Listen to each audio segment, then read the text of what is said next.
Magandang araw mga kaibigan. Bigyan natin ng reaction opinion itong post ng Bilyonaryo News Channel. Pahayag ni Senate President Soto.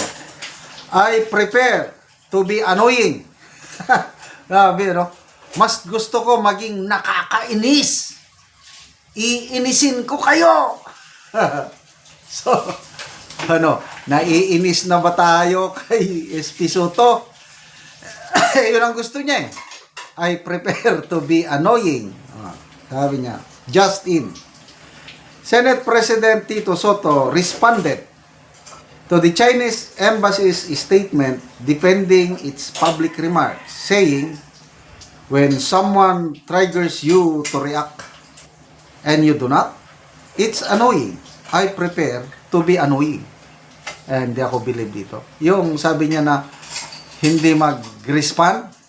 Eh siya nag-respond nga oh. Iba lang klaseng respond. Oh, yung birada ni Commodore Tariela, dinisrespect niya yung Chinese president.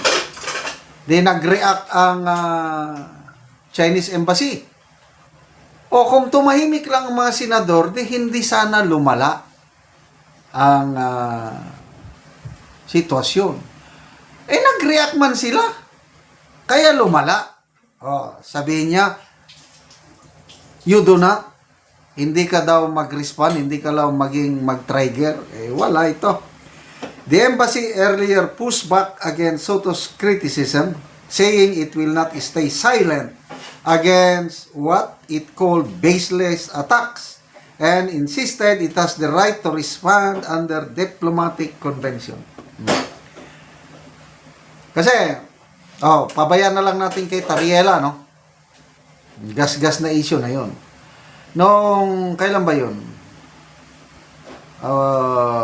Wednesday ba? Tuesday? Yung balitaktakan sa Senado, Cayetano versus Kiko Pangilinan, na nalampaso itong Pangilinan, kita mo, kulang na kulang sa kaalaman. Sa balitaktakan na yun, formal nang inadapt ng mga senador yung resolution condemning Chinese embassy statement. Nag-respond ang Chinese embassy na hindi kami titigil. Palaban itong mga Chinese embassy. So yun, palitan na ng sabi ni Soto na disrespectful ang Chinese embassy. Rest back ulit ang Chinese embassy. Sinong disrespectful? Sinong nagsabi na layas? Sino? Ganon. Kaya walang tigil itong bangayan na ito. Tapos, magmalaki pa ang Senate President na I prepare to be annoying.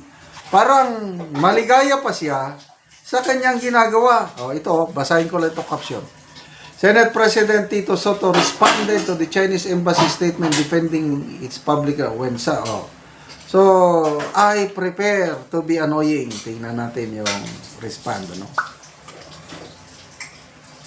289 ang nag-respond sa netizens, 202 tumatawa sa kanya, 71 lang ang naniniwala. So, anyway, karapatan niya yan dahil Senate President siya. Kaya lang, ano naman kaya ang epekto nito, repercussion sa sige nilang kanina may napanood lang akong news, DWIZ.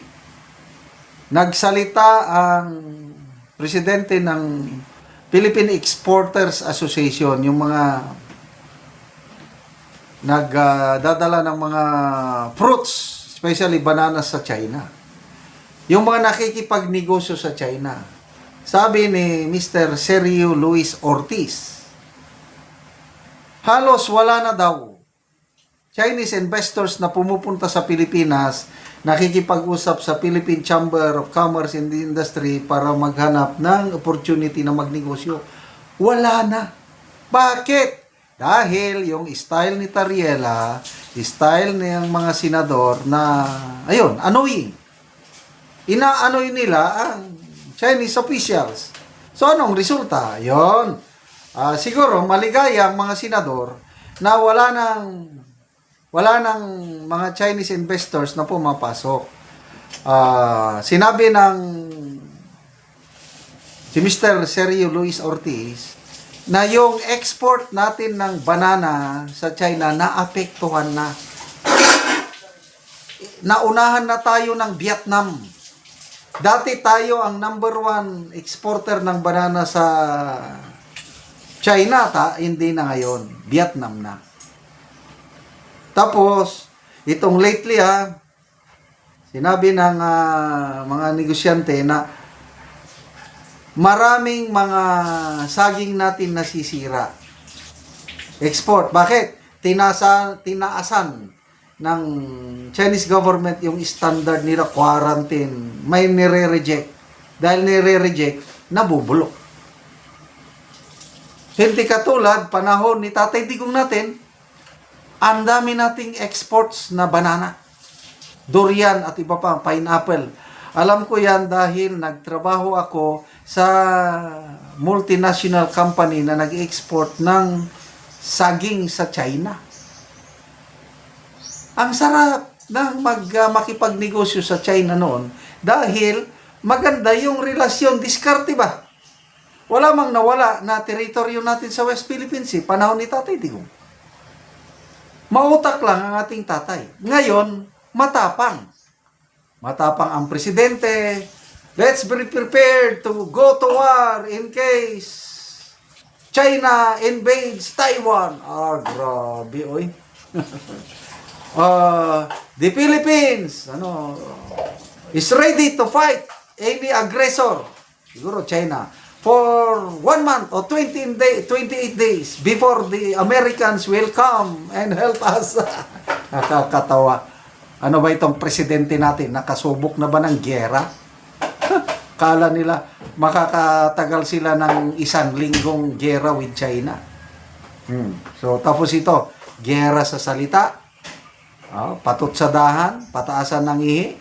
Ito ngayon, kawawa ang ating mga negosyante. Kawawa ang ating mga farmers. Kawawa ang taong bayan na nawawala ng trabaho dahil wala nang magnegosyong inchik sa ating bansa. Salamat mga kaibigan sa inyong pagsubaybay sa ating channel. Nakakatulong kayo ng malaki sa tribong Talandig ng Bukidnon dahil ang income natin sa channel na ito is pantulong po sa tribo na namimigay tayo ng libreng yero at pako para makapagpatayo sila ng mas maayos na tirahan. Panoorin nyo ang video na ito. Karon mauna ni ang matagaan og yero nga apo ni Lola, kay si Lola tigulang na, so naa si Lola.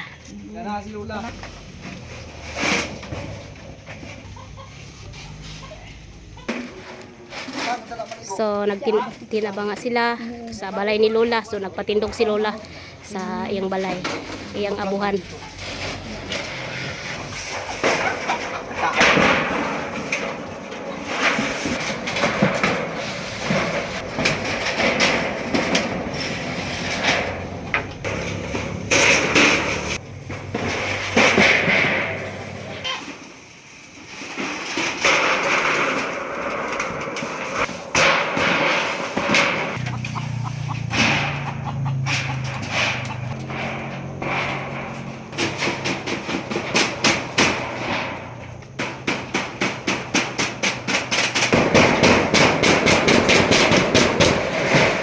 Nagyod og so nahuman nagyod ang abuhan ni Lola nga gipatindog niya humanagyod og atop, so nindot na dili na gituluan si Lola. Salamat Ginoo. Si Lola, so pila na imong edad la? Mag 86 na. So 86 na si Lola. So natarungan na ang imong balay Lola, tanawa. So nindot na kaayo. So si Lola 86 na ang iyang edad og dako kayang pasalamat. Unta nga dagang pa ang matabangan ni Sir ni Ginoo nasama ka nako. Oo Lola. Salamat kay Nuho. Matusab sa nang sponsor ni ini. Gitabangan ako sa Ginoo labira ka Sir. Sige Lola. So dako kayong pasalamat ni Lola kay natabangan siya. O salamat sa nagatanaw o sa labaw po sa Ginoo nga natabangan si Lola. God bless.